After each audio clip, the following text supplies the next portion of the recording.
I asked for Friday was an extension. They gave the 9th largest state in the United States, the Civil Rights Division of the Justice Department, 3 working days to respond to a pretty complex letter and to a pretty big threat. Well, we don't think 3 working days is enough to respond to such a threat from a... Did they respond to your request for an extension? Yes, they said no, unless we will give you a 1-week extension if the governor admits publicly that the ruling, that their language regarding bathrooms does in fact discriminate. Well, I'm not going to publicly announce that something discriminates, which is agreeing with their letter, because we're really talking about a letter in which they're trying to define gender identity, and there is no clear identification or a definition of gender identity. It's the federal government being a bully. It's making law. It's in by their interpretation. But, you asked for an extension of a week. They said no. I've got a copy of the letter too, and they say you've got to make a decision on whether or not you're going to step away from House Bill 2, this law, by the close of business tomorrow. So what are you going to do? Well, first of all, I don't have the authority to change the law as governor of the United States. That's passed by the or as governor of North Carolina. That is made by the North Carolina legislature. So they've already made one unrealistic expectation. And second, they've also sent a letter to our universities, and our university by state law has to go to the Board of Governors, which cannot meet till Tuesday. So this unrealistic deadline by the federal government is quite amazing to the 9th largest state, but I'll make a decision within the next 24 hours on how to respond to them. I believe I have till 5 o'clock tomorrow. And how are you going to decide?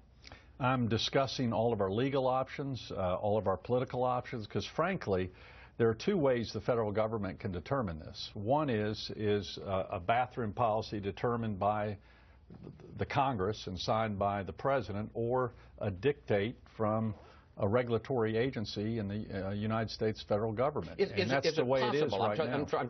Obviously, I'm doing my job. I'm trying to pin you down. Are you willing to rule out at this point that you will disavow and, however you phrase it, in effect say, I'm walking away from this law? I'm looking at all my options, and one thing the nation has to realize, this is no longer just a North Carolina issue. This order, this letter by the Justice Department is saying that every company in the United States of America that has over 15 employees are going to have to abide by the federal government's regulation on bathrooms. So now the federal government is going to tell almost every private sector company in the United States who can and who can't come into their bathrooms, their restrooms, their shower facilities for their employees. And they're also telling every university in the United States of America. This is not just North Carolina. They are now telling every university that accepts federal funding that boys who may think they're a girl can go into a girl's locker room or restroom or shower facility. And that begins, I assume, tomorrow. Governor, you call this a case of Washington overreach, and I want to explore that with you. Would it be overreach for the Justice Department to send you a letter like this to say you cannot have bathrooms in the state capitol, one for white and one for black? I don't think there's any correlation between the two, and I think it's misleading. But would you agree that that is within the federal government's purview? Absolutely, but we can definitely define the race of people. It's very hard to define transgender or gender identity. But the point is, the reason I ask is that the Justice Department says that just like whites and blacks, that transgender people are a protected class. And that has a legal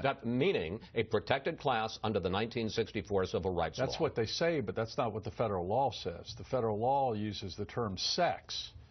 And Congress does not define sex as including gender identity or other terms that the Justice Department is currently used. So right now the Justice Department is making law for the federal government as opposed to enforcing law. It sounds like basically you're going to challenge this in court. We're looking at all our options right now, but we also want to get feedback from the business community throughout the nation that's going to be impacted by this, and all universities throughout the nation that are impacted by this. But we're literally talking about billions of dollars. Now, if it is challenged, I assume there's no way. I'm not going to risk any money for the state of North Carolina.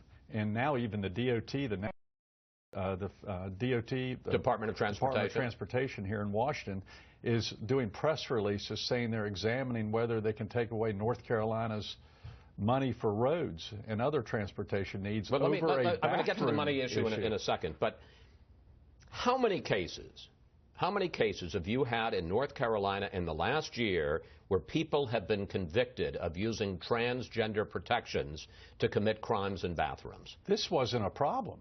That's the point I'm making. This is the Democratic Party and the left wing of the Democratic Party. But have there been any cases of this? Not that I'm aware of. Have there been any cases in the last 5 years? Why did the Democratic Party in Houston, Texas...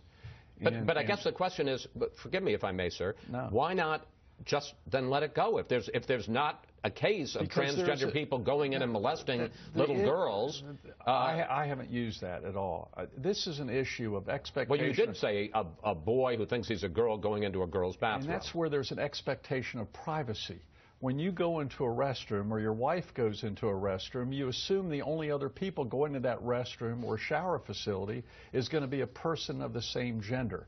That's been an expectation of privacy that all of us have had for years. But if there's no problem, then why pass the law in the first place? There can be a problem because the liberal Democrats are the ones pushing for bathroom laws, and now President Obama and one of my successors as Mayor of Charlotte wants government to have bathroom rules. I'm not interested in that. We did not start this on the right.